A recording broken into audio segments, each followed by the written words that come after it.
Livestock industry operating without policies. MRDC pays royalty to landowners of PNG LNG pipeline areas. And church prepares for National Synod in Port Moresby.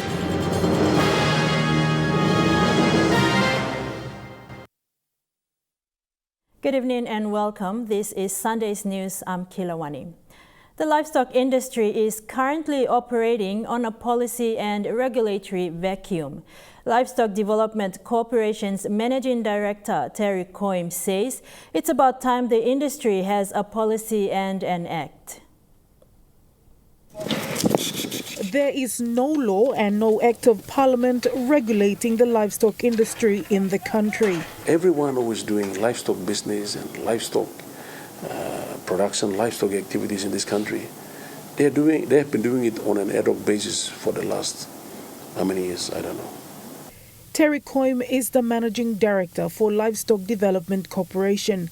Since taking office in May of 2019, he has noticed that farmers from all sectors of the livestock industry visit their office for grievances and or advice. Because right now, LDC is becoming like the regulatory agency. So if anything goes wrong with the sheep and goats, they all run to me. If anything goes wrong with the chicken industry, they all run to me. The farmers, the production side of it, they are always coming to me. I cannot tell them that, look, I don't regulate this.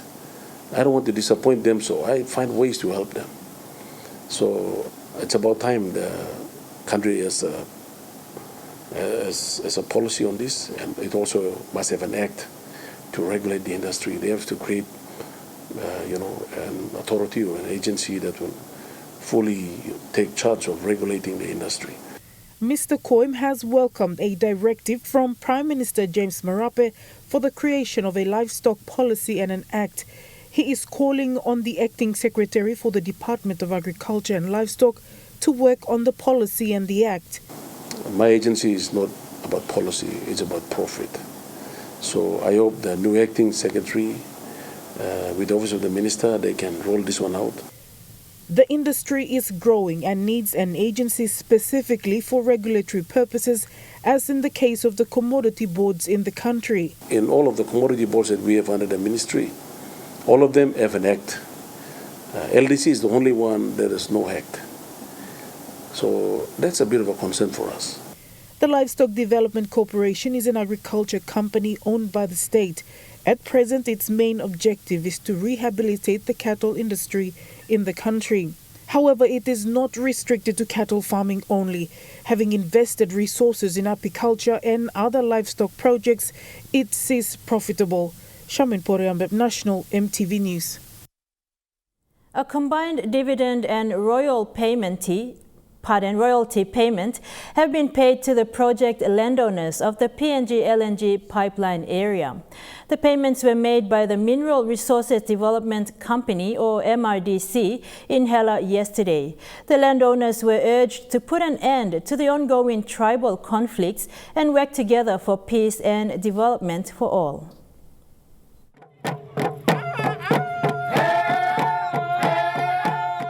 In a small ceremony at Benaria village in the Komo Magarima district of Hela province yesterday, a total of 3.76 million kina was paid to the landowners.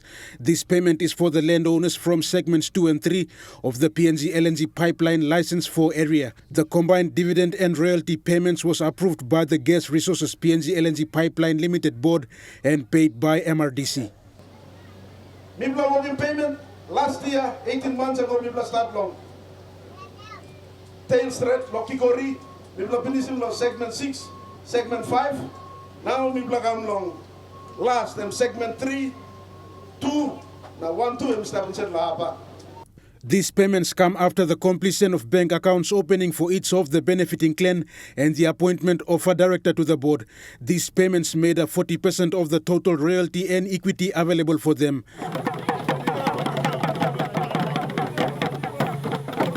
30% is allocated for the Community Infrastructure Trust Fund, with another 30% for future trust investment purposes, a requirement under the Oil and Gas Act. But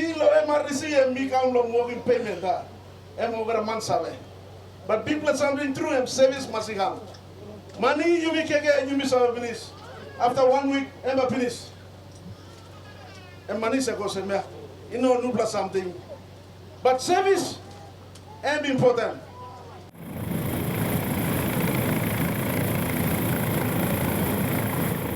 Segments 2 and 3 covers the Benaria and Homo Power regions of Hela and consist of 174 benefiting clans, and they are part of the 8 segment areas under the PNG LNG project pipeline area. Continuous tribal conflicts in the area over the years have resulted in lack of basic service delivery. The landowners were encouraged to use this money wisely and not to support tribal conflicts. Money, no one buy bullet, no one buy gun, no one buy none of something. And blessing from big man, so you look no pen school fee. Now look no need for you house land, what the mouse cover. Now bring him and the blessing him. Bless him bagram, now you yet bagram. Petroleum Minister Kerenga Kua also challenged the landowners to build better school and health facilities that will benefit their lives. One in cons, me black is him now, time project is not alive yet. You mean must use him good, build him good infrastructure, give him good plus all picking. Introducing good health, now man marry all stop healthy. Now upscale you go to business, you may work in business and by bridging generational gap, and must go to second and third generation.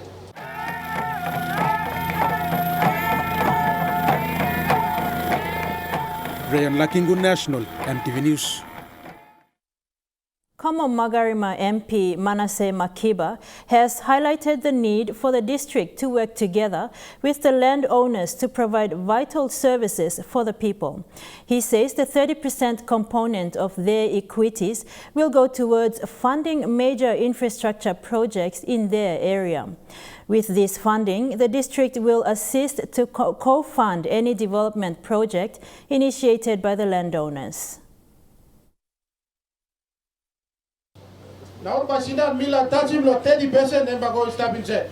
Now you become stop and first payment.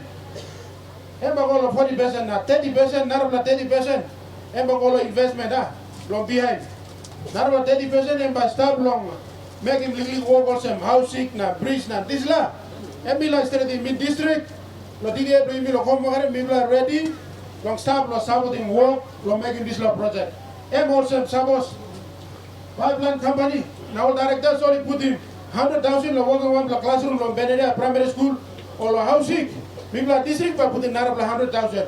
Now by me work for them, working agreement partner, you play bring one good la contract dana. Work back on them. And Mila talks about National Gas Corporation Chairman Alfred Kayabe has explained a section of the Oil and Gas Act to the landowners of the PNG LNG project. He says under the Oil and Gas Act, gases from PNG is to be processed in an onshore processing plant in the country. He further explained that the National Gas Corporation was appointed as a vehicle to drive this agenda. He was speaking to the landowners during a meeting in the nation's capital yesterday. Section 68 says, into subsection 2, M2, all natural gas in Papua New Guinea must be processed, not must stop plan. Shall means mandatory. It says shall be processed onshore in a processing facility in Papua New Guinea. And we know some unit of selling gas overseas. Then I didn't know section 69, people talk about somebody left over gas or you like send some plan. Then you can sell him Gotasol, the bulk and the majority gas for Papua New Guinea, you must downstream processing of here. Then we put him in section 179, now the National Gas Corporation, this land by vehicle or company blown downstream processing natural gas. The long-anticipated road sealing in the Finchafen district of Moresby province has commenced. Phase 1 of the road sealing is from Nasing to Hapong Dong in the Yabim, Mape and Finchafen Urban LLG, while the Phase 2 will be from Sigmak Bridge to Bonga in Kote LLG. It took the district about 3 years to achieve this, from the planning stage to the road sealing. Funds used for the road construction is from the District Services Improvement Program Funds, or DSIP. When we come back, we take a closer look at Papua New Guinea's forestry sector. Stay with us.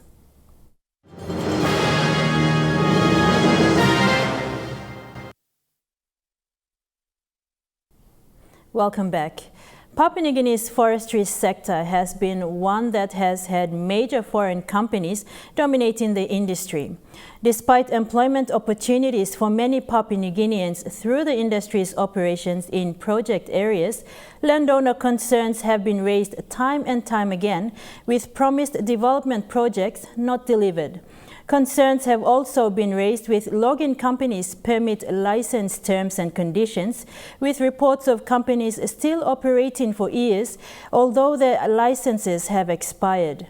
And with the PNG Forest Authority launching its corporate plan for the next 10 years this week, industry players hope it will enable some real change for the better.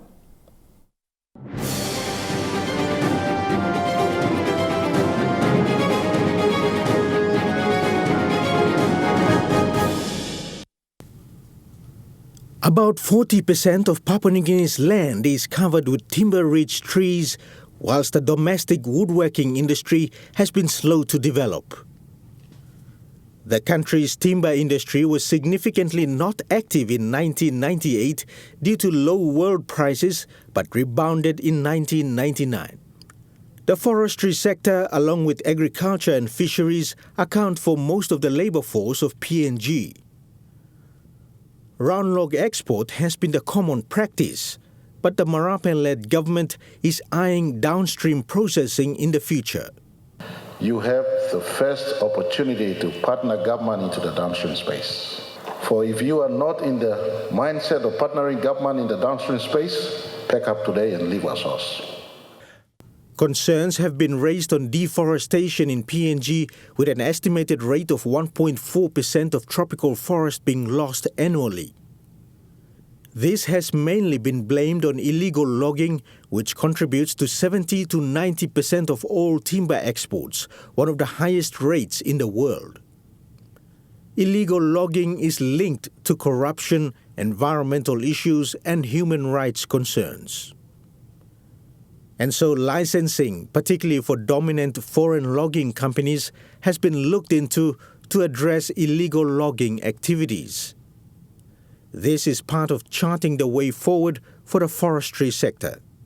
And for this occasion, we have the honor to carve out the future of the forestry sector into the path in which we must travel on, taking back the forestry sector from the hands of complacency, from the hands of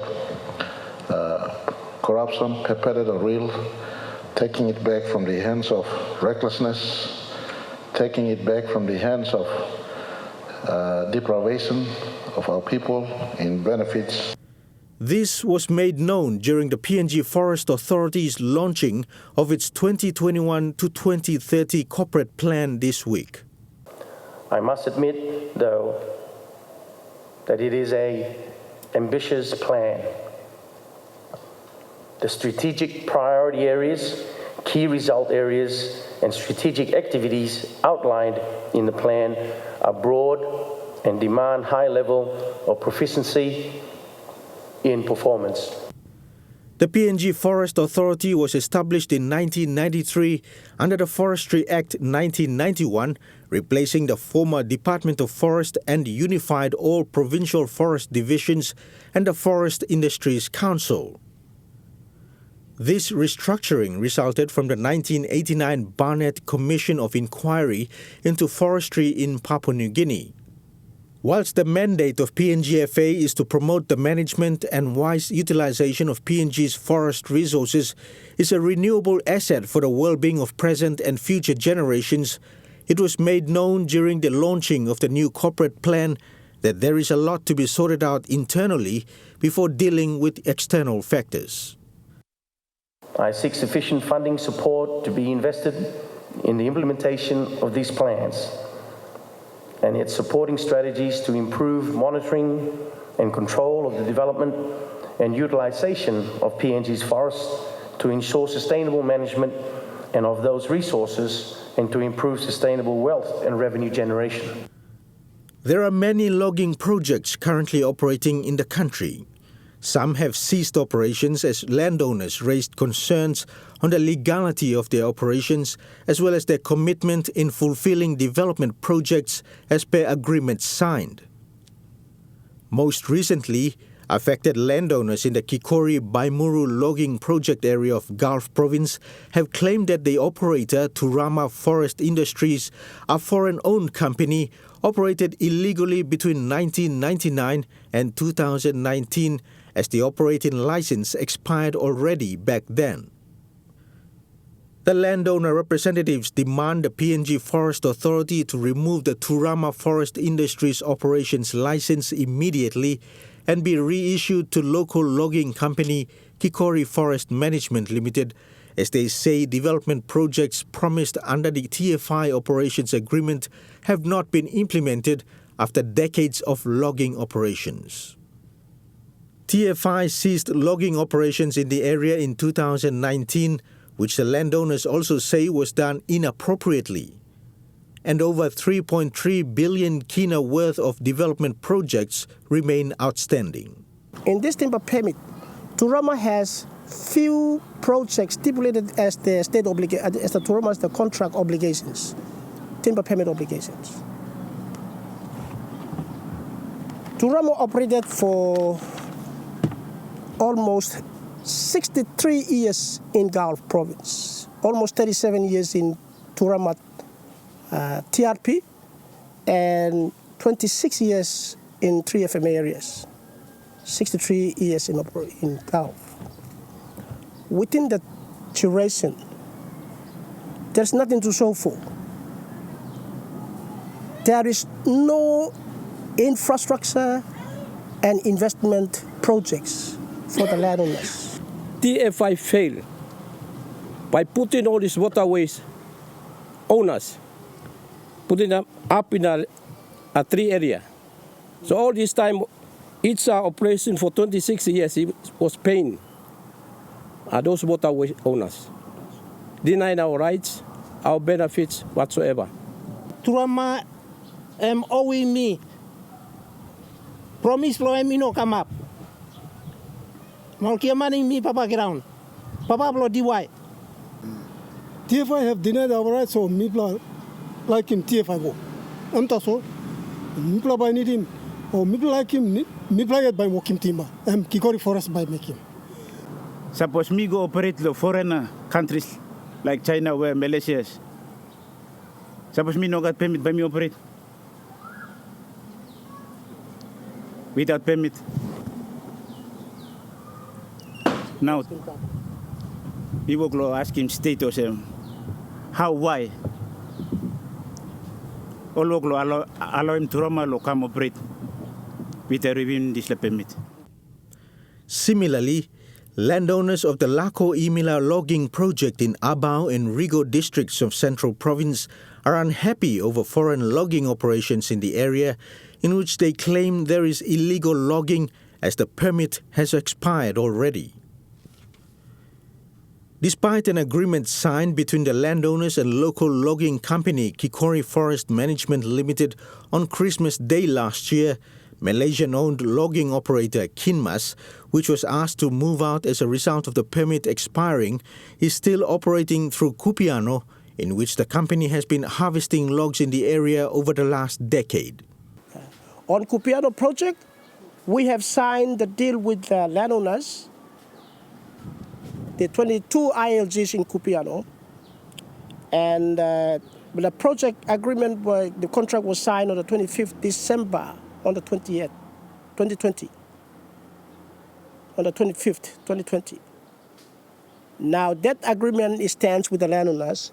We're just trying to find a way to making sure that Kinmas who are operating down there to leave the place, because the permit, Oyapura permit, timber permit, LFA has been lapsed.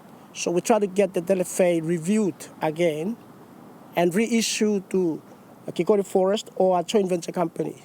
And why is Kinmas operating down in Kupion? There's also trying to bring another case because my father, Bakeleba, Kinmas has promised to pay 35 million. He haven't paid. And on top of that, 2011 to 2021, now it's 10 years operation. The payment is not be paid. So what's I'm questioning now, please, Forestry, can you help us with this issue? Coming across to Kinmas, there's no proper development plan, which I made up my mind with my 23 clans to hold Kikori Forest to sign an agreement because the agreement that we have signed is the best and ever agreement which we have signed. That's why now myself, Bruce, and the Kikori Forest will be operating, and with the 23 clans, we'll be operating together. The Minister for Forests responded to some of the concerns raised by these landowners during the PNGFA corporate plan launch. Some companies that are, could be operating illegally, and we will look into those matters as soon as possible.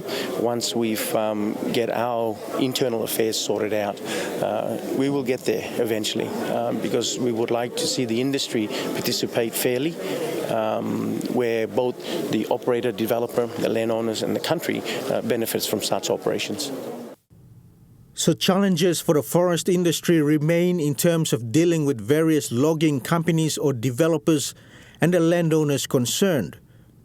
But the potential for the industry to boost the economy remains high as government embarks on downstream processing and strict rules put in place. However, implementation of the new plan launched is key to achieving this.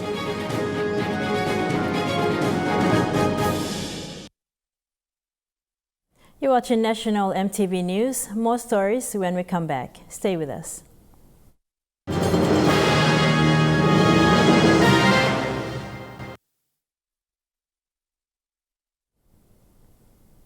Welcome back. The Koki Market Transit House has been a help to local vendors who travel from the highway to the city to sell their fresh produce. Operating for 4 years, the Transit House has been a go-to place for sellers when they are stranded and are unable to travel back to their places. The sellers pay an amount of 5 kina to stay overnight.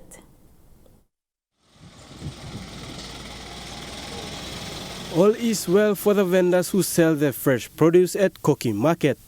The sellers won't look any further for a resting place after a long day of sitting at the market.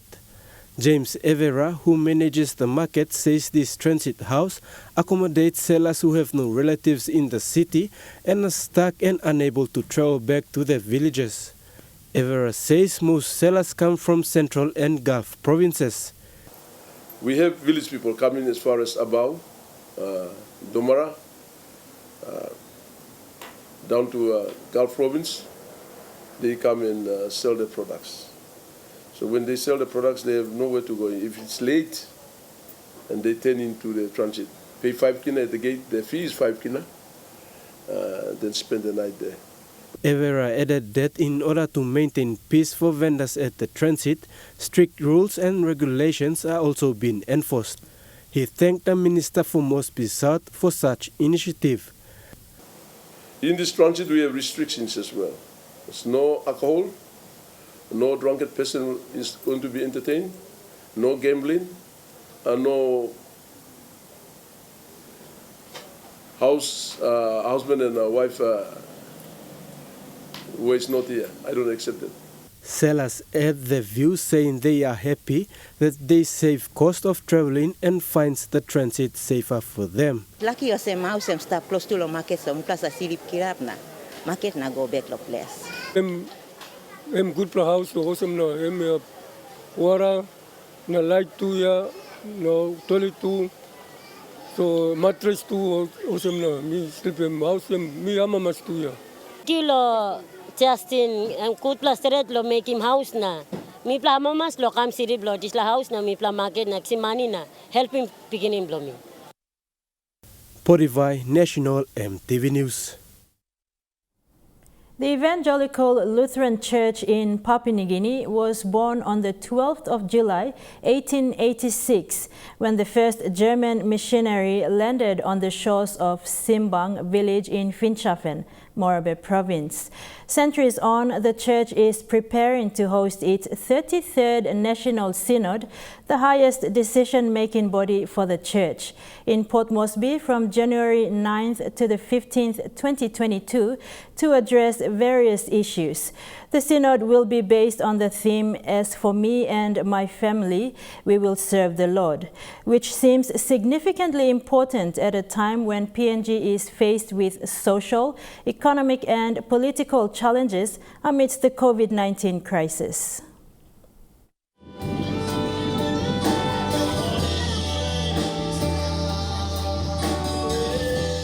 The Evangelical Lutheran Church in Papua New Guinea is the second largest Christian church in the country with well over 1.2 million members. The church is divided into 17 districts across all 4 regions of PNG. 15 of these are on the mainland of New Guinea, 1 in the NGI region and 1 in the southern region, the Papua district, which will host the upcoming National Synod from 9th to 15th January 2022 in Port Moresby.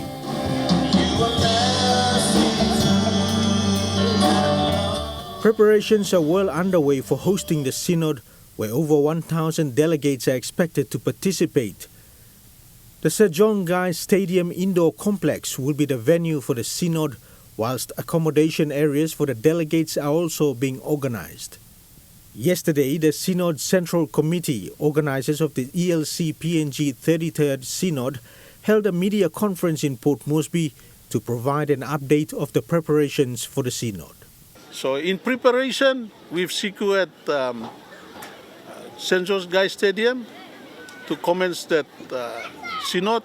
We paid deposits, we've confirmed that. In terms of accommodation, we will have 17 districts coming with 50 delegates. It rounds about 850. So we've secured accommodation at PNG EI, MLO Education Place. Now we plan now negotiate one time UPNG, na correctional service to all give me blood. The first Synod for ELC PNG was held in 1956 in Simbang, Finchafen, where Dr. John Kuda from the United States was elected to lead the church as bishop. At present, Dr. Jack Urame is the head bishop and is based at the church's headquarters at Ampo in Ley, Moresby province. Synod, yumi sawe mombla big plabung lo yumi inside long church lo yumi. Na isa come up long all districts lo yumi. Mibla now by holding 2022 Synod long next year inside long Port Moresby. Awesome na mibla I walk lo make him some lo walk ready long display. All right, talk how we go out finish long all some pastors blowing pla or chairman's way pla contact long all. Talk how we go out finish long all. Lo how we can come in and help in terms of kai where mi pla can find way lo how ban pla simi come no here lo city lo mi pla can start one time online food committee but we can put him together and ban pla house in the Synod. Particularly this theme was taken at such a time when we have difficulties basically in our finance and we have another plague from COVID-19 so that it empowers individuals, families and individuals to stand up and make definite, precise decisions and constantly serving God. Up to 50 participants each from the 17 districts are represented at the Synod. 30 of the delegates have the voting powers, while 20 are observers. At a time when PNG and the rest of the world are going through the COVID-19 crisis, this ELC PNG National Synod will be uniquely different from previous ones, and the Church's stand on COVID-related and other issues of concern at present is anticipated. Dennis Orere, National EMTV News. This weather update is proudly brought to you by MoniPlus, with you always.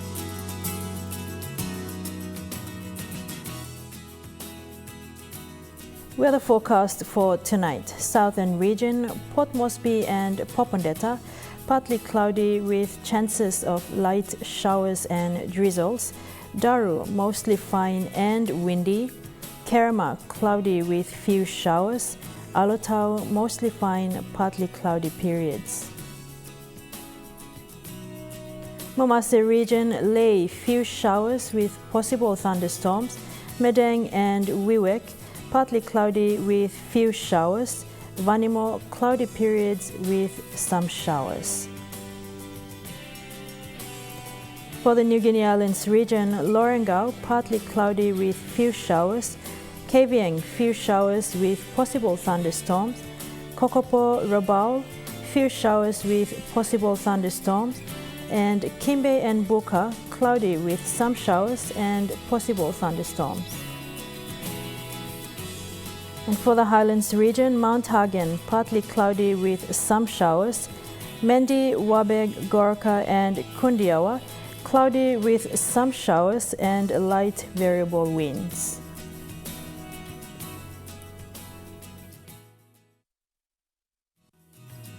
The weather update was proudly brought to you by MoniPlus, with you always. And that's been the news, sports and weather for today, Sunday, the 8th of August 2021. Until next time, pleasant viewing, be safe, bye for now.